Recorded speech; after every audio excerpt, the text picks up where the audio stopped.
Class चल रहा था 5 मई 1968। दूसरे पेज की बात चल रही थी।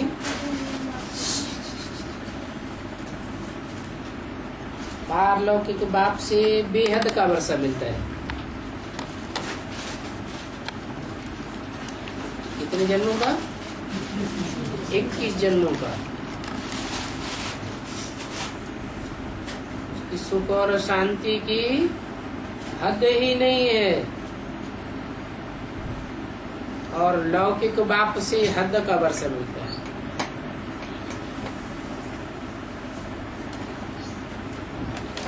लौकिक बाप भी जन्म जन्मांतर अलग अलग होते हैं।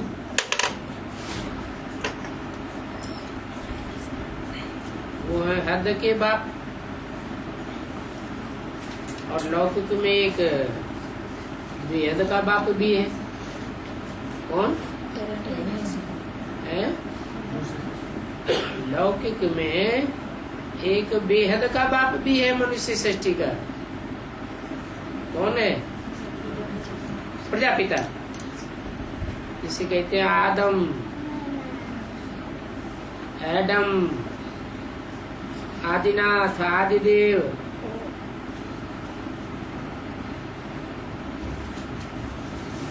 उससे हद का वर्षा मिलता है।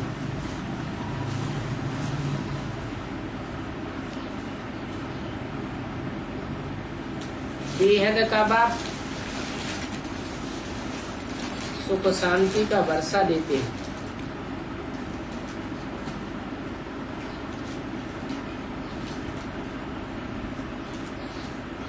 और जो रावण है वो शाप देता है। राम वर्षा देते हैं। राम की भेंट में कहा जाता है रावण।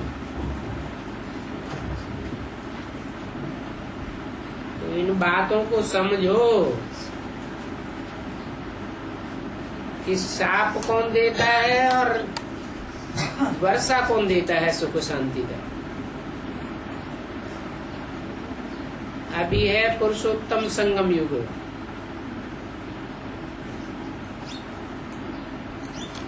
क्या नाम दिया? पुरुषों में उत्तम पुरुष जहाँ प्रत्यक्ष होते हैं, नंबरवार, वो संगम युग है। इस पुरुषोत्तम संगम युग में नंबरवार पुरुष रूपी आत्माओं को बाप वर्षा दे रहे हैं। फिर रावण का शाप खत्म हो जाता है, सुख शांति का वर्षा मिल जाता है, और दुख शांति का श्राप खत्म हो जाता है। 63 जन्म श्राप और 21 जन्म वर्षा मिलता है।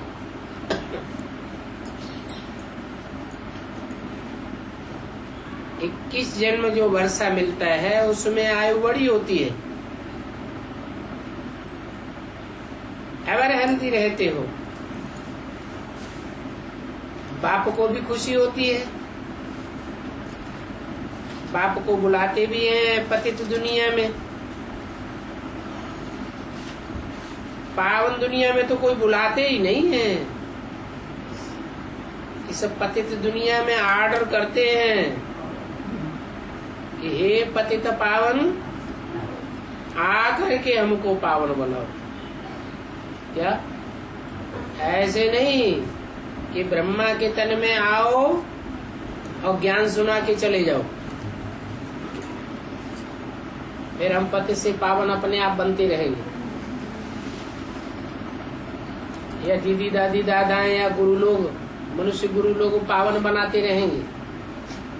ऐसे नहीं, क्या आर्डर करते हैं, हे पतित पावन आओ और आकर के हमको पावन बनाओ। माना पावन बनाने के लिए बुलाते हैं, ज्ञान सुनाने के लिए नहीं बुलाते हैं।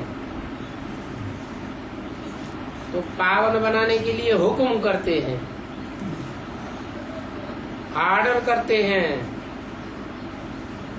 आओ हमको पावन बनाओ। बाप भी कहते हैं जो हुकुम बच्चों, हम आया हुआ हूं तो अभी सीमत पर चलना है। क्या जैसे चलाऊं वैसे चलना, जहां बिठाऊं वहां बैठना है, जो खिलाऊं सो खाना है, जहां ले जाऊं वहां जाना है। मैं कल्प कल्प आकर के पावन बनाता हूं, एक बार की बात नहीं है, और अनगणित कल्प हो चुके।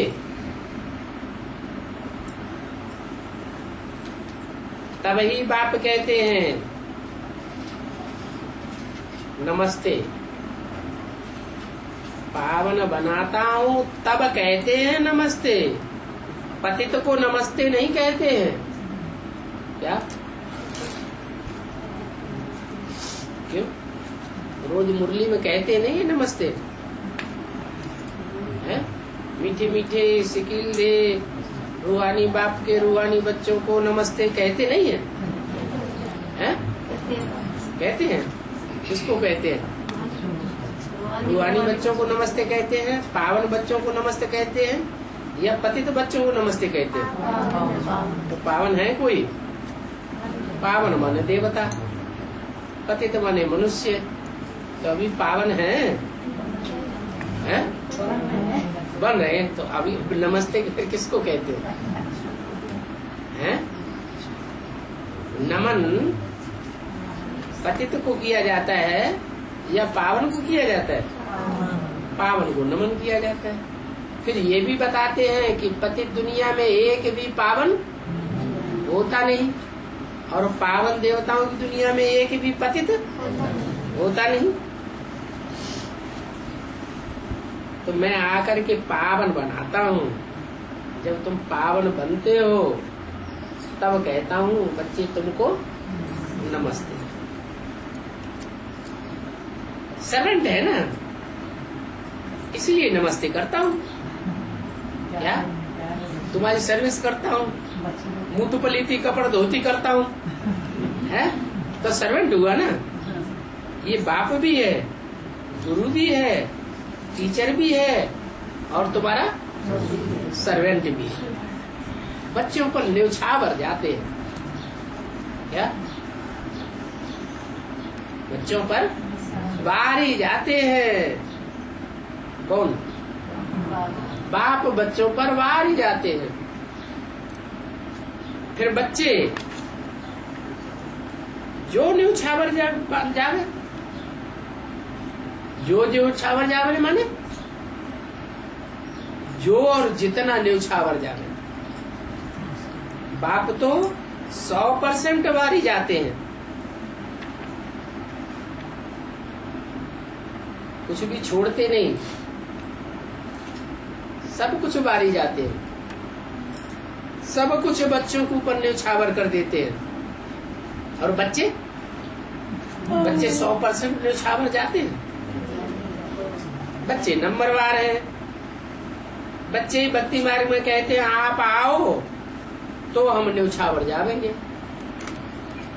आप आओ तो हम न्यौछावर कहते हैं, अंजाम करते हैं कि आप आवेंगे तो हम बारी जावेंगे, संपूर्ण अर्पण हो जावेंगे। बाबा ने थोड़ा ही कहा बच्चों से क्या कि मैं तुम पर न्यौछावर जाऊंगा। बच्चे अंजाम करते हैं, बाप ने अंजाम भी नहीं किया तो भी बाप बच्चों पर 100% न्यौछावर जाते हैं। ऐसे कब सुना कि बाबा ने बच्चों से कहा बच्चे मैं तुम पर न्यौछावर जाऊंगा, बारी जाऊंगा? अरे उनको रथ कहाँ है जो सुनावे कि मैं तुम पर न्यौछावर जाऊंगा? माना रथ जब पकड़ते हैं, रथ में जब आते हैं तब न्यौछावर जाते हैं। क्या बिंदी न्यौछावर जाएगी? बिंदी के पास तन धन मन है क्या? नहीं। बाप कोई तकलीफ नहीं देते। भले बच्चे नंबरवार पुरुषार्थ अनुसार न्यौछावर जाते हैं, लेकिन इसके लिए बाप कोई तकलीफ नहीं देते हैं। सिर्फ ये है अंतिम जन्म पवित्र बनो, ये कहते हैं। सिर्फ अंतिम जन्म, जन्म जन्मांतर की बात नहीं है। मैं आया हूँ, पावन बनाने के लिए आया हूँ। ऐसे ही बीच में नहीं चला जाऊंगा। जाऊंगा तो सबको पावन बना के ले जाऊंगा। तो प्रतिज्ञा करके फिर अगर पतित बनेंगे तो सदगुरु का निंदक ठौर न पाए। क्या बाप से अंजाम किया, कोई तो खून से लिख करके प्रतिज्ञा करते हैं, कोई स्टाम्प पेपर पर लिख करके प्रतिज्ञा करते हैं। फिर प्रतिज्ञा करके पतित बनेंगे तो रिजल्ट क्या होगा? सदगुरु की निंदा कराने के निमित्त बनते हैं, और जो सदगुरु की निंदा कराने के निमित्त बनते हैं तो सदगुरु के नजदीक ठौर उनको नहीं मिलेगा। परमधाम में भी बिंदी बिंदी आत्माओं के अपने अपने स्थान है कि नहीं? कि सब बाप के नजदीक बैठी हुई। गुरु तो ढेर है, परंतु सदगुरु तो एक ही है। कहते भी हैं अकाल मूर्त। इसको सदगुरु को क्या कहते हैं? अकाल। उसको काल खाता नहीं। और सदगुरु साकार होता है या निराकार होता है? सदगुरु तो साकार ही होता है। सदगुरु मिला दलाल। तो साकार जब सदगुरु होता है, वो बाप भी है, टीचर भी है, सदगुरु भी है। तीनों ही रूप एक ही रूप में समाये हुए हैं। बाप रूप में, टीचर रूप में, सदगुरु रूप में एक ही है। बाप के रूप में वर्षा देने वाला भी एक ही है। सुख शांति का वर्षा देकर जाएगा ना। टीचर के रूप में हेज्जे हेज्जे करके एक एक शब्द का अर्थ बताने वाला भी वही टीचर है, और सदगति करने वाला सदगुरु वही है। वो ही है, यह नहीं है। ये हमारे कौन? ये ब्रह्मा नहीं है, बाप टीचर सदगुरु। ये तो माँ है, इसका नाम ही है ब्रह्मा ने बड़ी, माँ माने माँ। इसको तो काल खा गया। किसको? ब्रह्मा को। काल शरीर को खाता है या आत्मा को? शरीर को काल खा गया। लेकिन मैं सदगुरु के रूप में जहाँ प्रत्यक्ष होता हूँ, जिस रूप में, उसको कोई भी दुनिया में काल खाते हुए नहीं देखेगा। अकाल है ना। और फिर मूर्त भी है। क्या ब्रह्मा तो अमूर्त हो गए कि मूर्त है? तो अमूर्त हो गए, उनकी मूर्ति खत्म हो गई। आत्मा तो है, जो इन आंखों से दिखाई नहीं देती, उसको कहते हैं अमूर्त। लेकिन मैं तो सदगुरु हूँ, अकाल भी हूँ और मूर्त रूप भी हूँ। मूर्त माने जिसकी मूर्ति हो। चैतन्य मूर्त या जड़ मूर्त? चैतन्य मूर्त हो। उनका तख्त भी है। इस तख्त पर विराजमान है। तो देखो, परमात्मा भी मनुष्य का तख्त लेते हैं। क्या वो लेते हैं? मनुष्य का तख्त। परमात्मा भी मनुष्य का तख्त लेते हैं। तुम आत्माओं को रथ मिलता है मनुष्य का।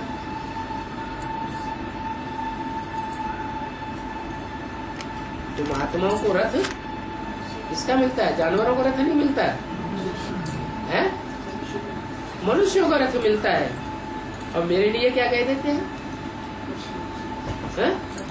कच्छ अवतार, मत्स्य अवतार। मैं कच्छ सवारी करता हूँ, मगरमच्छ पे सवारी करता हूँ।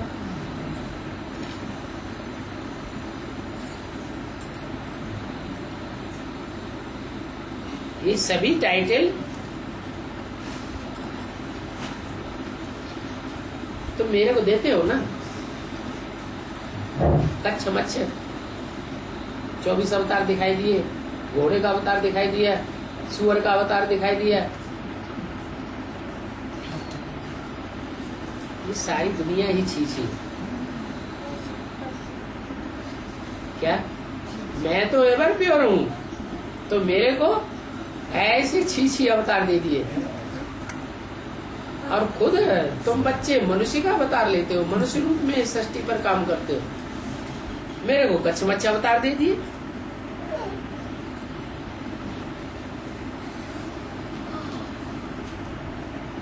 तो क्या परम पिता शिव कच्छ मच्छ का अवतार लेते हैं? कच्छ मच्छ का रथ लेते हैं? फिर भक्ति मार्ग में क्यों कह दिया कच्छ अवतार, मत्स्य अवतार, हयग्रीव अवतार, सूकर अवतार? फिर क्यों कह दिया?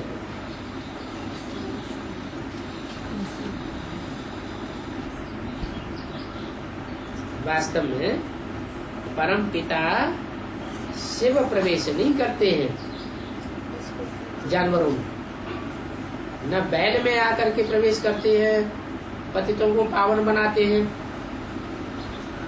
क्या इसमें प्रवेश करते हैं? मनुष्य तन में प्रवेश करते हैं, मनुष्यों को पति से पावन बनाते हैं। मनुष्य सुधर जाते हैं तो उनके वाइब्रेशन से सारी सृष्टि सुधर जाती है। फिर ये भक्ति मार्ग में कह क्यों दिया कि मैं कच्छ मच्छ अवतार लेता हूँ? कौन सी अज्ञानता की बात है जो भूल गए?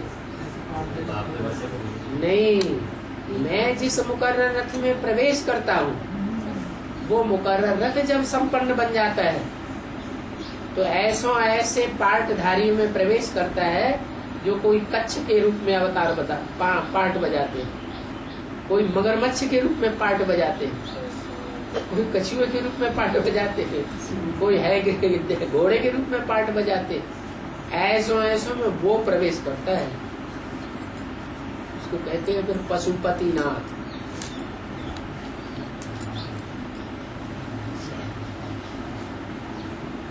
मैं नहीं प्रवेश करता हूँ।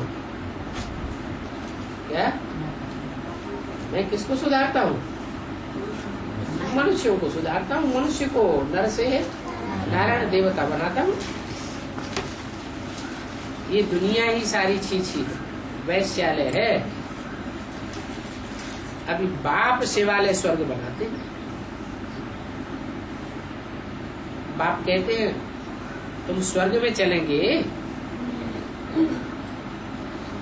वहां ये विकार नहीं होंगे। क्या इच्छा है जाने की स्वर्ग में? है, वहां विकार नहीं होंगे। चलेगा?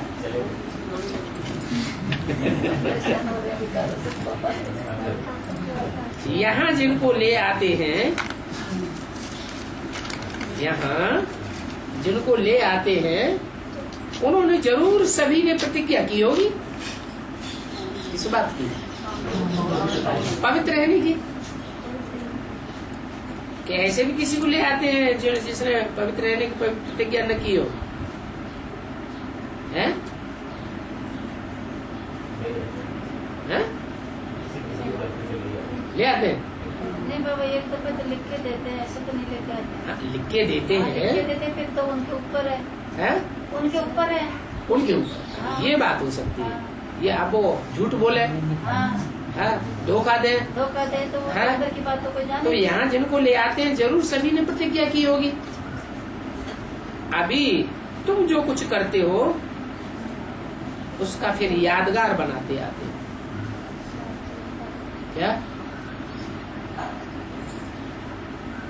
तुमने ही काम किया, तुम्हारी ही यादगार बन जाती है। हाँ, कोई भी बंधन नहीं है। बंधन सिर्फ इतना है कि अभी जास्ती बच्चे पैदा नहीं करने हैं, क्योंकि तुम सब पार्वतियां हो ना। अभी तुम सब अमर कथा सुन रही हो। अभी जो बच्चे पैदा होते हैं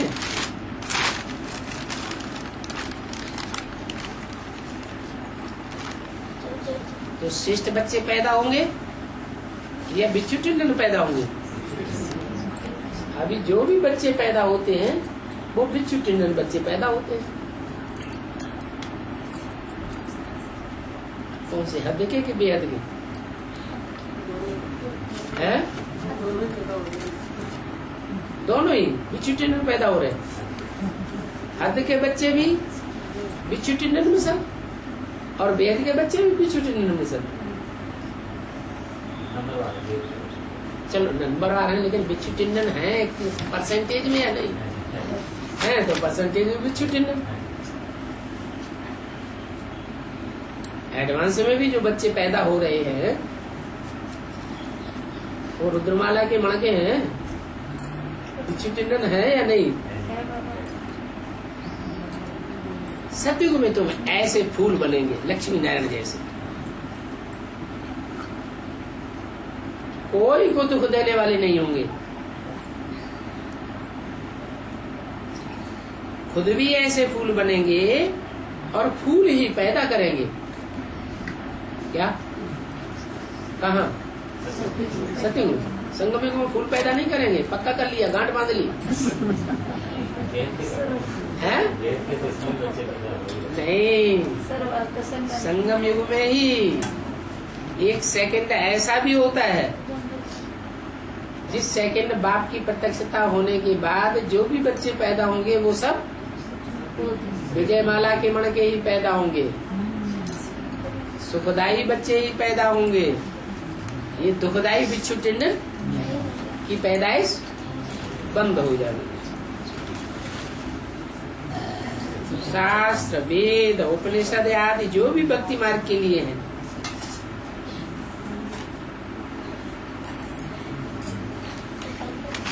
उनसे ज्ञान तो मिलता नहीं है। बाप को आना ही संगम पर है। बाप तो आकर के ज्ञान से ही सदगति करते हैं। क्या? वेद, शास्त्र, उपनिषद आदि से सदगति नहीं करते। ज्ञान सागर तो है ही एक बाप, जिसके तुम सामने बैठे हो। वो बाप जिस रथ पर बैठते हैं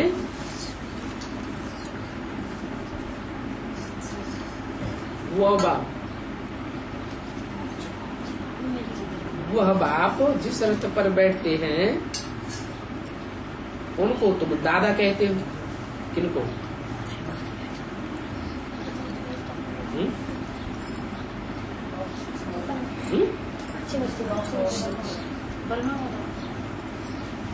दादा किसको कहते हैं? ब्रह्मा को दादा कहते हो। वह बाप जिस रथ पर बैठते हैं उस रथ को, उनको तुम दादा कहते हो। तो दादा पर कौन बैठते हैं?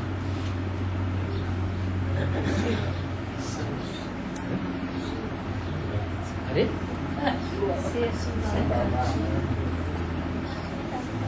वह बाप जिस रथ पर बैठते हैं उनको तुम दादा कहते हो।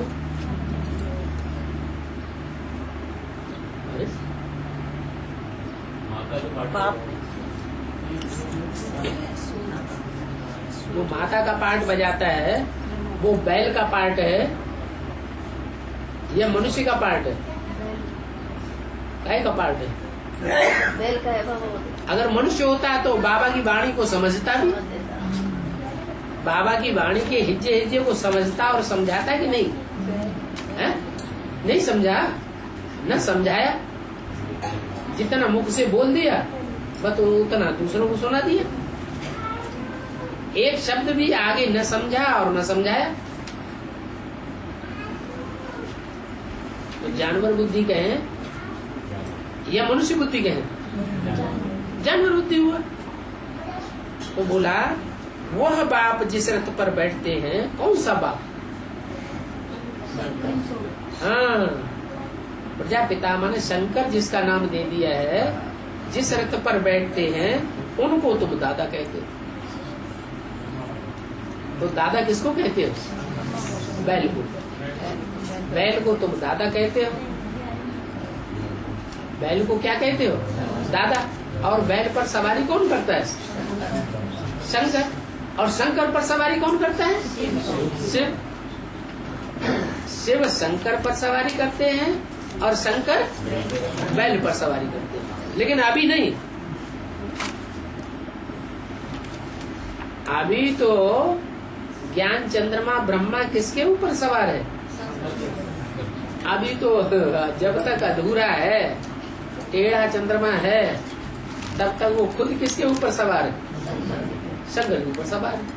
हाँ, एक टाइम ऐसा आना जरूर है कि वो हाई जंप लगावेंगे। कौन? शंकर।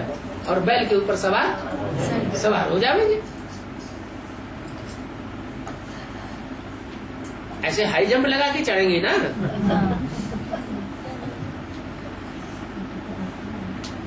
तो उनको तुम दादा कहते हो। बच्चे अज्ञान के कारण गाली दे देते हैं। इनको बच्चे अज्ञान के कारण गाली दे देते हैं। किसको गाली दे देते हैं? बाप और दादा दोनों को गाली देते हैं। सबसे ज्यादा गाली कौन खाता है? बाप। कौन सा बाप? मनुष्य सृष्टि का बाप या बिंदु बिंदु आत्माओं का बाप गाली खाता है? मनुष्य सृष्टि का बाप सबसे जास्ती गाली खाता है। उसके बाद ब्रह्मा की सोल का गाली खाती है। उनको गाली देते हो, किस लिए गाली देते हो? क्योंकि उनका वर्षा है बिग। किनका है? बाप और दादा जिन्हें तुम कहते हो, बाप और दादा जिन्हें तुम कहते हो, राम वाली आत्मा और कृष्ण वाली आत्मा, उनसे जो वर्षा मिलता है 63 जन्म, वेद के माता पिता है ना मनुष्य सृष्टि के, तो उनसे जो वर्षा मिलता है वो बिग का वर्षा मिलता है। और मैं सुप्रीम सोल आकर के तुमको काहे का वर्षा देता हूँ? ज्ञान का वर्षा देता हूँ। तो समझते हैं क्या ये हमारा वर्षा छीन लेते हैं? कौन छीन लेते हैं? राम और कृष्ण। मनुष्य ये समझते हैं कि राम और कृष्ण हमारा वर्षा छीन लेते हैं बिग का। क्या? जन्म जन्मांतर सबसे जास्ती सुखी कौन रहते हैं? रामकृष्ण की आत्मा। तो ये समझते हैं कि हमारा वर्षा छीन लेते हैं। अब तुम बच्चे याद करते करते सुंदर बन जाएंगे। सो भी आधा कल्प के लिए सुंदर बन जाते हैं। याद से सुंदर बनना है ना। अच्छा, मीठी मीठी रूहानी सिकिल दे बच्चों प्रति रूहानी बाप दादा का याद प्यार बोलते हैं। रहे हुए पॉइंट्स। बाप कहते हैं मैं तुमको विश्व का मालिक बनाता हूँ। मैं तुमको विश्व का मालिक बनाता हूँ, फिर तुम भूलते क्यों हो? इतनी बड़ी प्राप्ति तुमको होती है तो तुम क्यों भूल जाते हो? हैं? बच्चे क्या जवाब देते हैं? अरे भूलने का कोई कारण बताएंगे? हैं?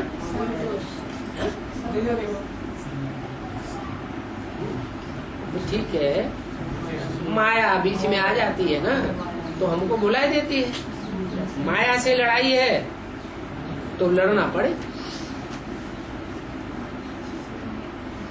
लड़ना पड़े कि नहीं लड़ना पड़े? हैं? माया से लड़ाई तो लड़नी पड़े। क्यों?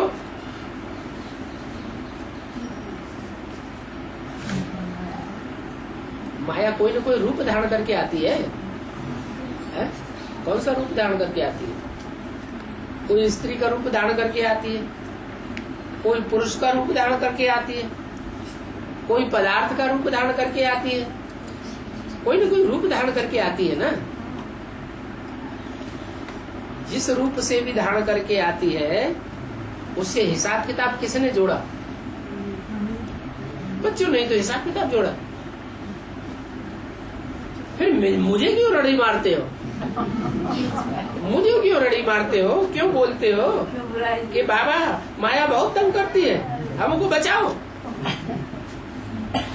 अरे मल्ल युद्ध में कोई से लड़ाई लड़ेंगे तो ऐसे कहेंगे कि हमको वो मुक्का मारता है, अंगुली मारता है? तो मारेगा ना। मल्ल युद्ध करोगे तो मारेगा।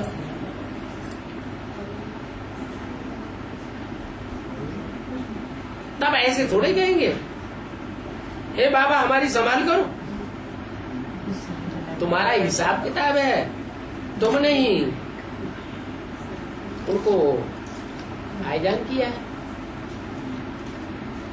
माया को निमंत्रण तुमने ही दिया होगा ना। तुम ही तो बाप को छोड़ करके उनकी तरफ आकर्षित हुए ना कभी, तो वो हिसाब किताब लेने आती है। फिर ऐसे थोड़े कहोगे कि मेरी संभाल करो हे बाबा। बाप कहते हैं अपन को आत्मा समझ, अभी बाप को याद करो तो तुम्हारी सभी पाप भस्म हो जाएंगे। ये सभी अक्षर 5000 वर्ष पहले भी बाबा ने सुनाए थे। तुम कहते हो बाबा, आप तो हो ही बाबा हो। कौन से बाबा हो?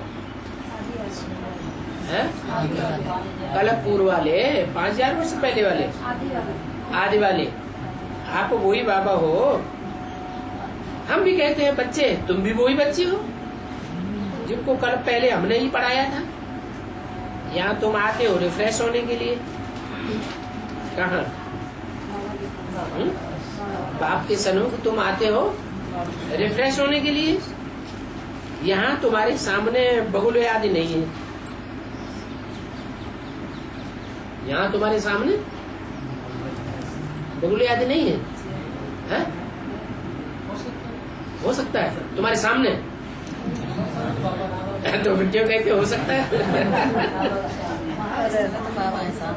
अभी तो यही तो बात हो रही है। यहाँ तुम्हारे सामने बगुले आदि नहीं है। तुम ईश्वरी परिवार में रहते हो और कोई भी मित्र संबंधी आदि नहीं है। रूहानी बाप और रूहानी बच्चे। यहाँ तुमको फायदा बहुत होता है। कहाँ? बाबा के सन्मुख। वहाँ इतना फायदा नहीं होता है। कहाँ? बाहर की दुनिया में जहाँ कहीं होते हैं वहाँ इतना फायदा नहीं। वहाँ तो और ही घाटा पड़ जाता है?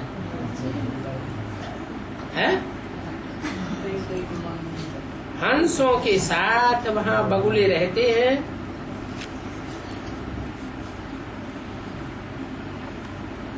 कि नहीं रहते? वहाँ रहते हैं। वहाँ हंसों के साथ बगुले रहते हैं? नहीं रहते हैं। और यहाँ यहाँ कोई बगुले भी हैं, विकारों में जाकर के आकर के चुपचाप बैठ भी जाते होंगे, तो भी उनके साथ देने वाले कौन हैं? हंस है ना। यहाँ फिर भी हंसों का साथ है, और वहाँ बाहर की दुनिया में तो हंसों का साथ है ही नहीं। हंसों के साथ बगुले रहते हैं तो अच्छा ही असर पड़ता है, बुरा असर होने की कोई बात ही नहीं। यहाँ बाप के आगे प्रण करके सिगरेट आदि छोड़ देते। कहाँ? यहाँ बाप के सामने जब आते हैं तो सिगरेट आदि छोड़ देते। ये क्या अलौकिक बात ले आए? बाप के सामने आए और सिगरेट ही छोड़ दी, ये क्या बड़ी बात हुई? बाप के सामने आते हैं तो सिगरेट छोड़ देते हैं। एक हद की सिगरेट तो वो है, वो भी छोड़ना तो अच्छा ही है, और बेहद की सिगरेट भी है। क्या? सी ग्रेट। क्या? इसको देखना, सी ग्रेट, उसको छोड़ दो। माने सी ग्रेट को देखना छोड़ दो। हाँ? ग्रेट कौन है? अरे ग्रेट ग्रेट ग्रैंडफादर ही तो ग्रेट है। उसको देखें या उसके अंदर शिव को देखें? हैं? उसको ग्रेट बनाने वाला कौन है? शिव है ना ग्रेट बनाने वाला।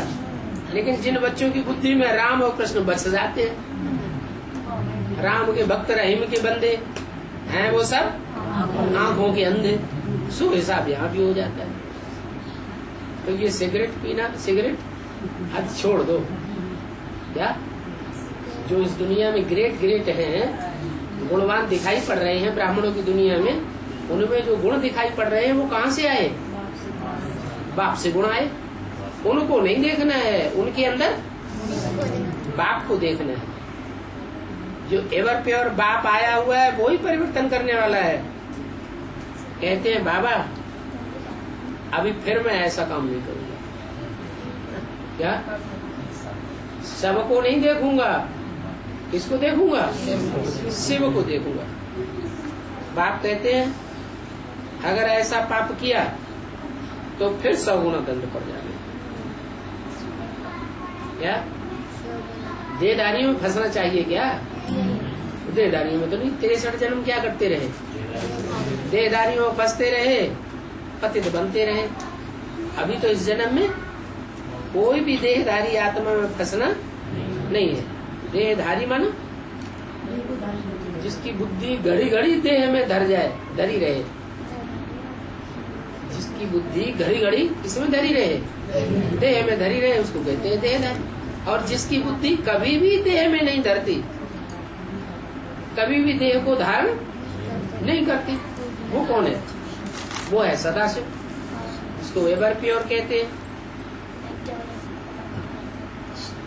तो बाप कहते हैं अगर अभी भी ग्लानि कराई तो तुम पदभ्रष्ट हो पड़ेंगे। भक्ति मार्ग वालों को ये पता ही नहीं है कि ज्ञान क्या चीज है। तुम उनको समझावेंगे तब समझेंगे कि भक्ति से दुर्गति होती है और ज्ञान से सदगति होती है। अच्छा, बच्चों को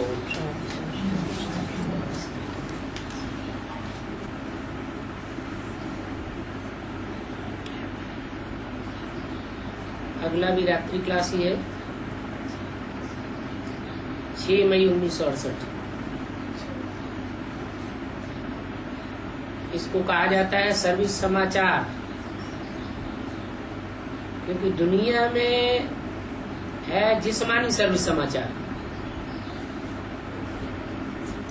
जिस सर्विस को सोशल वर्कर्स कहते हैं वो ही करते हैं, और तुम बच्चे हो स्पिरिचुअल वर्कर्स।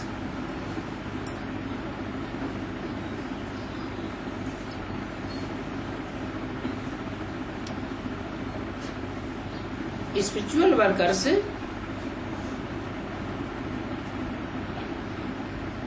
स्पेशल वर्कर्स नहीं कहे जाते।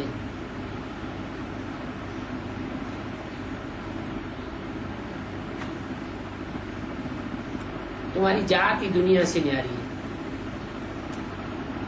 क्योंकि तुम ब्राह्मण कुल के हो।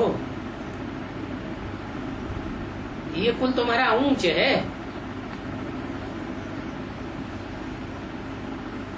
तुम्हारा ब्राह्मण कुल है पवित्र बनने का,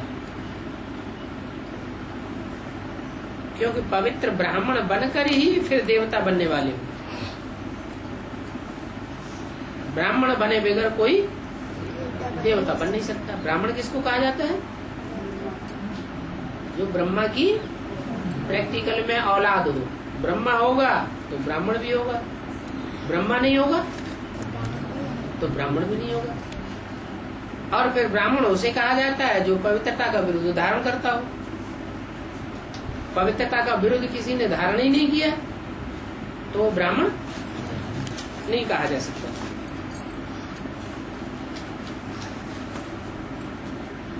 तुम ब्राह्मण सर्विस करते हो, स्पिरिचुअल सेवा। देवताएं कोई सर्विस नहीं करते हैं। कहा ही जाता है भारत माता,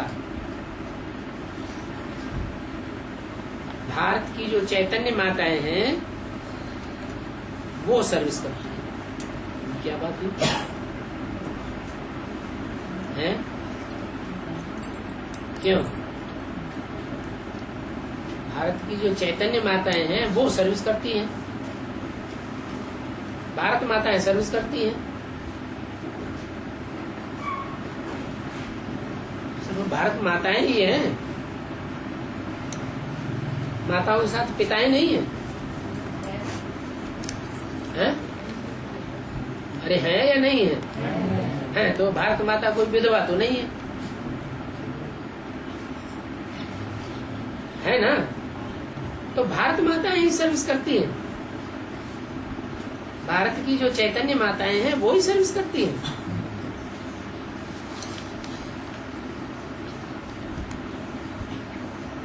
पिताएं सर्विस नहीं करते? करते हैं। उनको टाइटल क्या मिला हुआ? तो क्या सर्विस करेंगे? हाँ, इसलिए माताओं को कलश मिलता है, हैं? कि ज्ञान बांटो।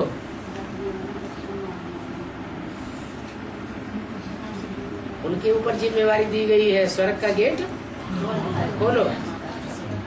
माताएं ही स्वर्ग का गेट खोल सकती हैं, पुरुष स्वर्ग का गेट नहीं खोल सकते।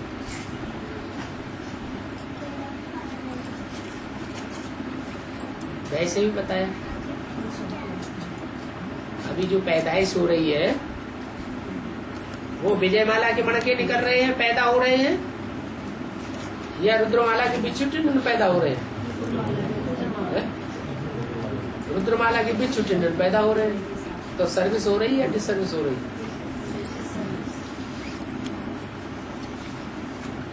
क्या हो रहा है? डिसर्विस हो रही है। करना क्या है? इसलिए बहुत लंबे टाइम पहले से ही बता रखा है सब बच्चों को अव्यक्तवाणी। क्या करना है? विजयमाला का आवाहन करना है। रुद्रमाला के मणकों की बस का हम कुछ है नहीं। ये बिच्छू टिंडन है तो बिच्छू टिंडन की पैदाइश करेंगे, दुखदाई है। अच्छा, कोई कहे कि रुद्रमाला की एडवांस पार्टी में सारे बिच्छू टिंडन है, क्या कन्या माताएं नहीं है?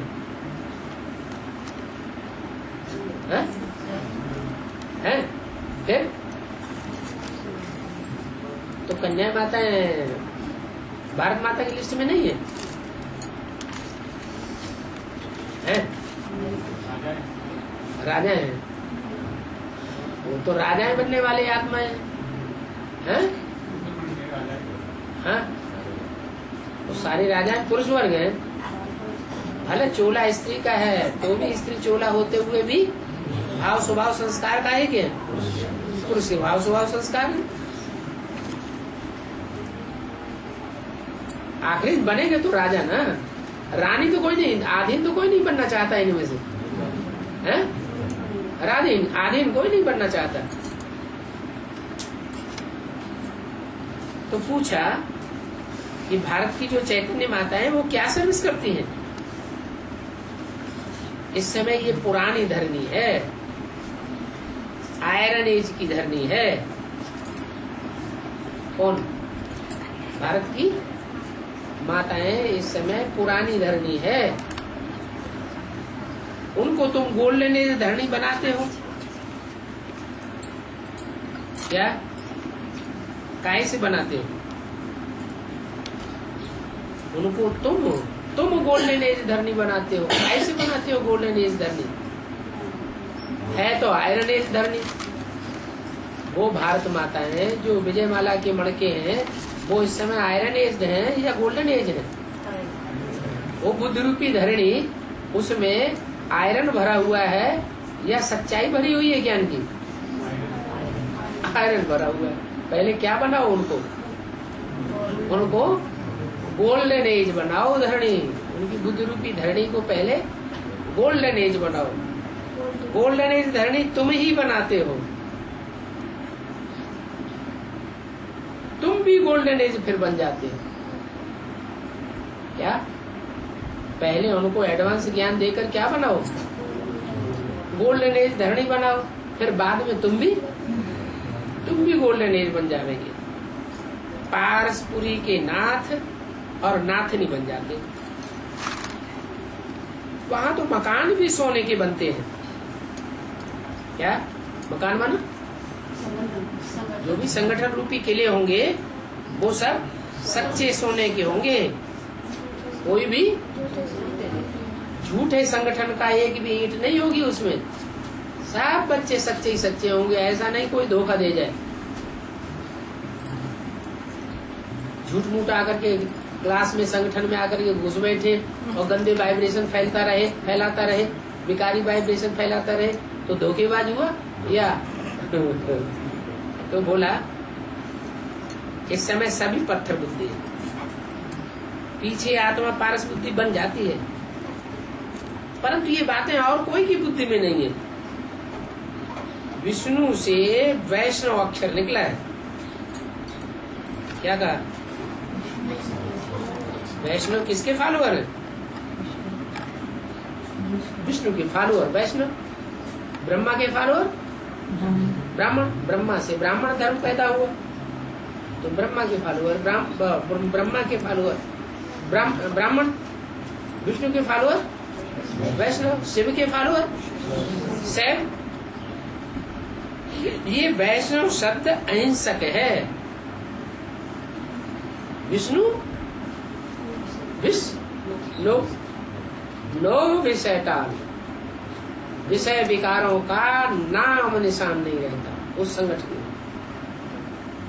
कौन से संगठन, शंकर के संगठन में नहीं, ब्रह्मा के संगठन में नहीं, किसके संगठन में, जो तीसरी मूर्ति है उस संगठन में ये पांडवों का किला ऐसा बन जाएगा, इसमें एक भी विकारी पांव भी नहीं रख सकेगा। वैष्णव बने हिंसक। आजकल के वैष्णव तो हिंसक है।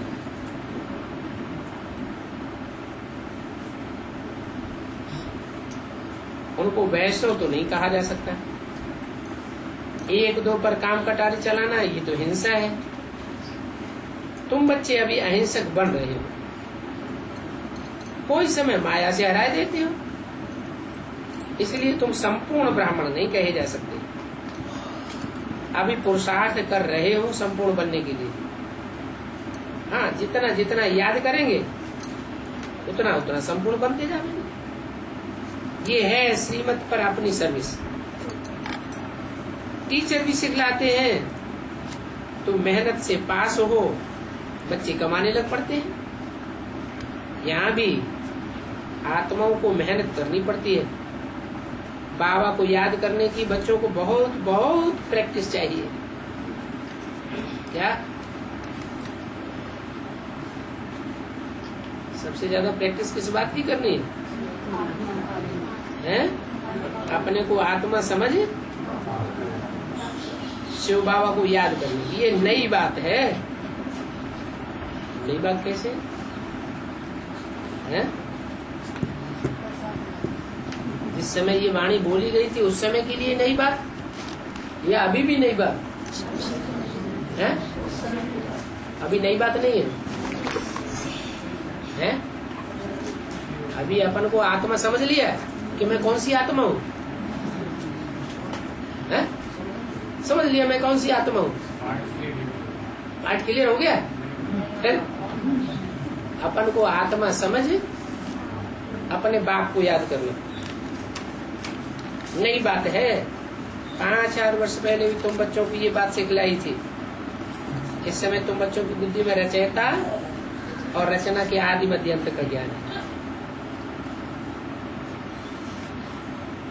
रचयिता एक है और रचना नंबरवार अनेक प्रकार की है। बाप की एक्टिविटी भी इस समय होती है और बच्चों की एक्टिविटी भी इसी समय होती है जो शास्त्रों में गाई जाती है।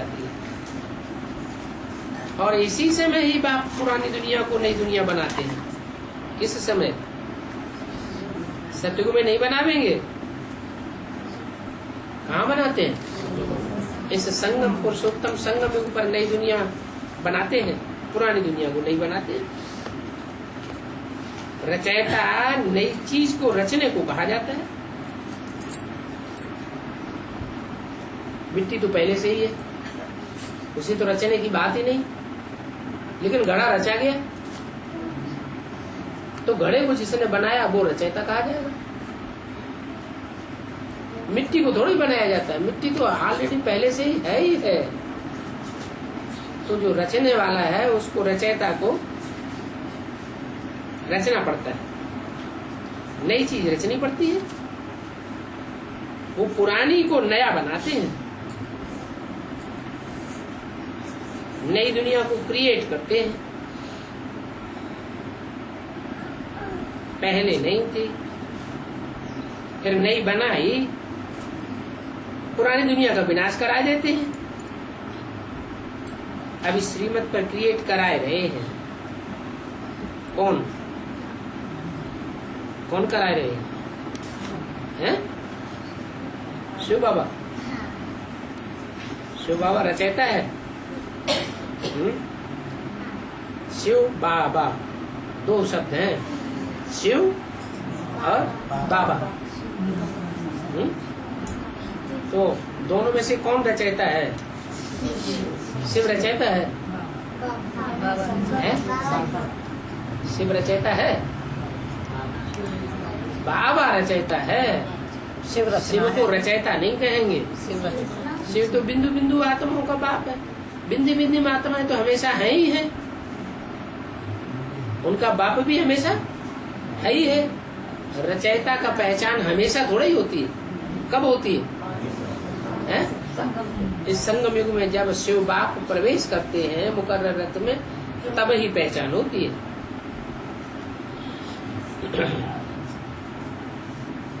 तो क्रिएट कराए रहे हैं, पुरानी दुनिया होते हुए क्रिएट कराते हैं श्रीमत पर।